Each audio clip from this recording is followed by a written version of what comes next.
Hello, I'm called Whiplash. What's that? Why? Oh, thank you for asking. It's because of my tail. Let me show you. Ah! Evil-Lyn! Something's happened. Whiplash, have you broken your own back again? Yes, I've done it again. Right, hold on. Ugh, you've made a right mess of that again. Why are your legs still up there? I don't know, Evil-Lyn. Ugh, nothing you do makes any sense. I'll go and cut the camera and then fetch some duct tape. What colour do you want? Green, I suppose. Yes, green, please. Okay, let's start again. Hello, I'm called Whiplash because of my tail. Here's my tail. Ah! Evil-Lyn, something's happened. Oh, for fuck's sake, Whiplash. Right, there you go. Now stop showing people your tail. You're not very good at it. Okay, sorry, Evil-Lyn. That's all right, Whiplash, but I need you to wear your special badge for the rest of the day. Here you go. Thank you. That's okay. Now go and start the show properly. Third time lucky. Okay. Hello, I'm called Whiplash because of my tail. Whiplash, don't do it. Yes. Welcome to another episode of Whip Chatter. Before I dive into your questions, I will perform a whimsical sketch for your entertainment. No, Whiplash, you don't need to do that. You've already broken your own back several times. Do you remember? Did I do it whimsically? Yes, I expect you did. Oh, okay. Let's see what you've been asking this week. First up this week is Alex James, who asks, who would win in a fight, Cookie Monster or Elmo? Well, most people would likely bet on Cookie Monster because of his size and strength, but he's actually in pretty bad shape. Elmo, on the other hand, has the energy and stamina of a lunatic, and I happen to know he doesn't fight fair and is always secretly armed with twin utility knives. My money, if I had any, would be on Elmo.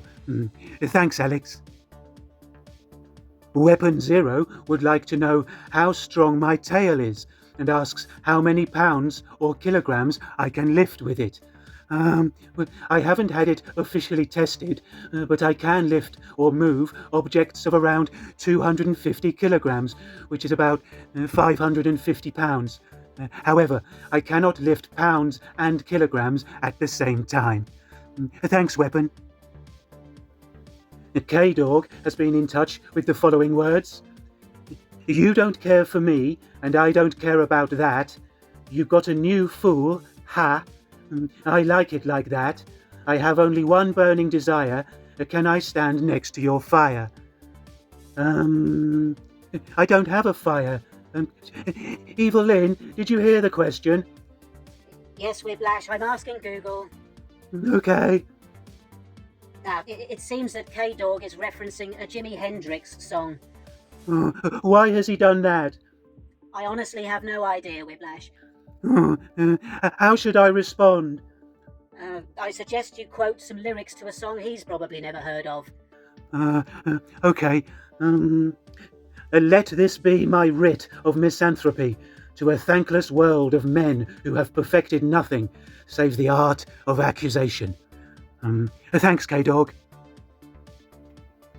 Mimi Rogers asks, do you like cat? Yes, I do like cat. I'm also fond of dog, monkey, and bird. In fact, I appreciate all animal. Great question. Stephen Gray says he once bought a set of carpenter's pencils, which came with the following instructions. This cut of wood, or wood sawing wood, according to the line and went to try, and arrived to push this when you try, and went to woodworking, wood carving wood. It's a good thing that your pencils had such helpful instructions. I bet that was a relief. Imagine if you had used them incorrectly, like trying to feed them to an agitated finch, or throwing them at a helicopter. It doesn't really bear thinking about. Thanks, Stephen. Andrew asks if I have any hobbies and says he could see me collecting coins. I don't know. Evil-Lyn, do I have any hobbies? You like drinking toilet cleaner and then going to the emergency room? Is that a hobby? No, I suppose it's more of a dangerous pastime. Oh, How often do you throw frogs up the chimney? at least every other day or so. Well, I'd say that's a hobby of yours then. Oh, can I start a coin collection? No, Whiplash, you know you aren't allowed money. Maybe you'd like a nice butterfly collection. Oh, yes, I would like that. Then first you must stop fucking eating them all. Oh, can you help me find a new hobby? Yes, but not right now. I'm in the middle of watching Nosferatu. Oh, thanks, Andrew. I will give this some more thought.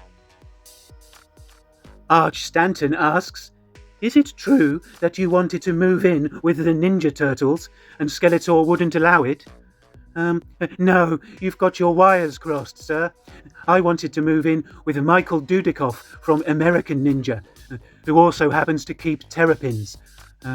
There was a press mix-up when this was reported, and the tabloids just ran with the story.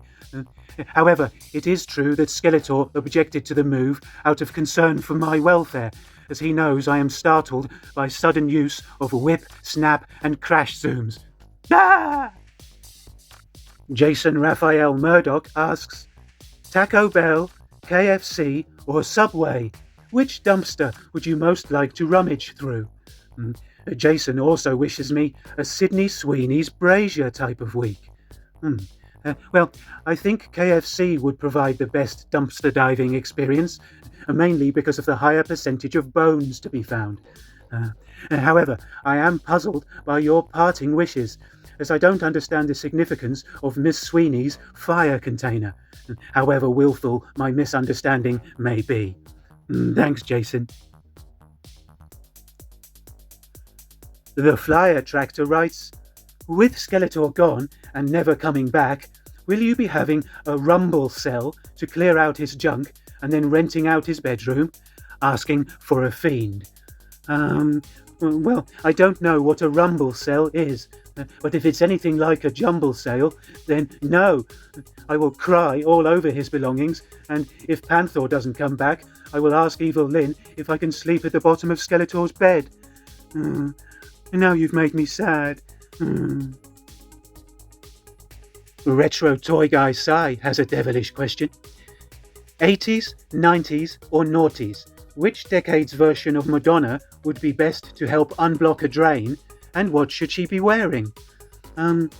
Well, 80s Madonna was keen to impress, and I think if she'd turn up in a boiler suit, I'd be happy to give her the opportunity. 90s Madonna was quite hands-on, but I think she would need to show up in army fatigues. And 2000 era Madonna probably wouldn't have any suitable attire for the task, despite having access to a private jet full of plumbing equipment. I'd probably go with the 80s version. Although, let's be honest, if she turned up with her 2025 look, she could probably unblock any wastewater system simply by using her alarming face to frighten away any obstruction. Thanks, Si. Thompson Hereford Farm says it seems unfitting for Lord Skeletini to have a horse but no cows. Yes, Farm, you are quite right. However, the horse was acquired for him last week as a placeholder until such time as we have constructed a suitable cow house to accommodate some new moo friends. We already had plenty of horse apartments, obviously, and we look forward to completing a cow transaction with you at our earliest opportunity. The construction of our new cow house has been stalled temporarily while we work out the optimum tread depth of the staircases. Thanks, Farm. The Flyer Tractor writes, if Monkeyboy has aspirations of being a knob, how many boys would he require as a minimum in his band, and whom would he commit his first wah against? Evil-Lyn, what's going on? I don't know, Whiplash. I'm just looking at Google for you. Hold on. Okay, it seems that this is a reference to some large species of orc in the role-playing game Warhammer. Oh, what's the answer to Fly's question? I don't really know, Whiplash. It seems that a basic unit should have at least 5 members, but I'd suggest that 20 would be considered a band. Oh, so the answer is 4 or 19? I don't know, Whiplash, and I don't care. Do you remember a few minutes ago I told you I was watching Nosferatu? Yes. Well, that is still the case, and I'd love to continue doing so if that's okay. Okay. Fly, the answer to your question is either 4 or 19. Thanks. General Jones of our expansion division has sent a memo indicating that the Royal Palace of Eternia could be planning an assault on Snake Mountain to capitalise on the current absence of Lord Skeletor and has suggested a strategy for counterattack. The General asks for feedback on how to proceed. Well, thanks for your vigilance, General. This is most likely to be scare tactics from the Royal Palace, as their offensive capabilities are poor, and they have never been known to throw the first punch, let alone draw first blood. However, I take your concern very seriously, so I will consult Scareglow, who is responsible for security operations if Skeletor is away and Evil-Lyn is watching Nosferatu. Stand by.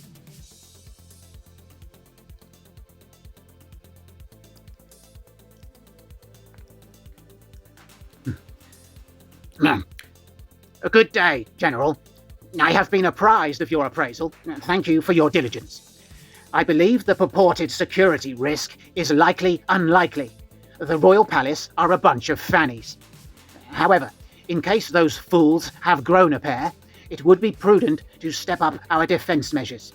To that end, I would like you to mobilize your squad as per threat level yellow protocols. Please gather your stickiest of things and position them in the parking lot in preparation for deployment instructions. The sticky asset defending Field Office Number 4 should be left in situ, as it is preventing the inconvenience of having to remove all the feathers from the drains. As you were, Whiplash. Mike Ciccone writes, if you had a sister, why would she be called Niplash, and what would be her action feature? Would she also yell penis, or would she yell vagina? Penis! Penis Whiplash. Penis Whiplash! Oh, hello, spirit of me, and spirit of me. How will you answer Mike's question, Whiplash? Oh, I'm just going to tell Mike what he wants to hear. Mike, my hypothetical sister, Niplash, would be named after her tendency to carry out unexpected, aggressive assaults using her vicious nipples. Her toy's action feature would be the booby slash, and would work using the same spring-activated twist feature we are all familiar with. Tell us about her battle cry. Her disorienting battle cry would be the entire second verse of Ben by the Jackson 5, albeit with completely different lyrics. And the answer to the obvious follow-up question is no, I will not. Thanks, Mike. Oh, what's this? And Jason Raphael Murdoch returns, actually, with a question for General Jones. Jason states that he's a veteran of the Psychic Wars and asks to which part of the expansion division he should apply. Well, forgive my intrusion, Jason, but our psionic assets are utilized across all our units as necessary. Evil-Lyn oversees their training and operational deployment and is responsible for the specific tasking and application of their capabilities. In the first instance, you should contact Helen in our HR department to discreetly register your interest, and she will bring it to the attention of Evil-Lyn, who should not be contacted directly regarding these matters. Thanks.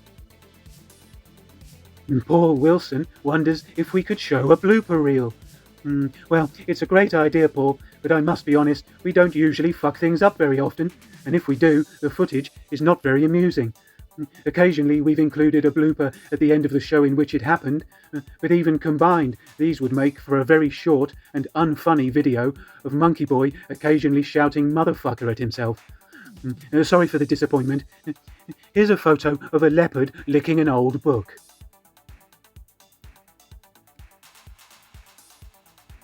Finally, for this week, we have a request from Daniel Herrin, who would like to hear a poem about Eva Green and Sydney Sweeney wrestling in a pool of jello while covered in Crisco?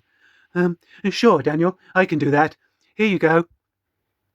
In a pit filled with jello, dark crimson and black, Eva steps forward, her knickers are slack.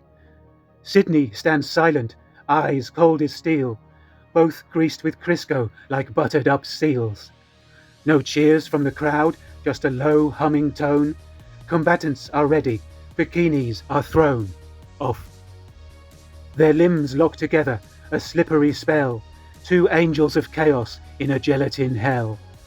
The jello pulsed strangely, as if it could feel each motion, each twist of this erotic ordeal. The grunts of exertion in the jellified storm, the silhouetted demonstration of figure and form. No victor was crowned, no names carved in stone, no losers in this meeting of gristle and bone. And when it was over, the pit softly sighed. Somebody farted, and everyone cried. So, the end of the episode loiters like a last-minute shopper. Before we ask it to leave, I'd like to thank you all for watching and encourage you all to give us a thumbs up if you'd like to support the show. And don't forget to leave your comments and questions for next time, and let's imagine what an amusing parting remark might have sounded like.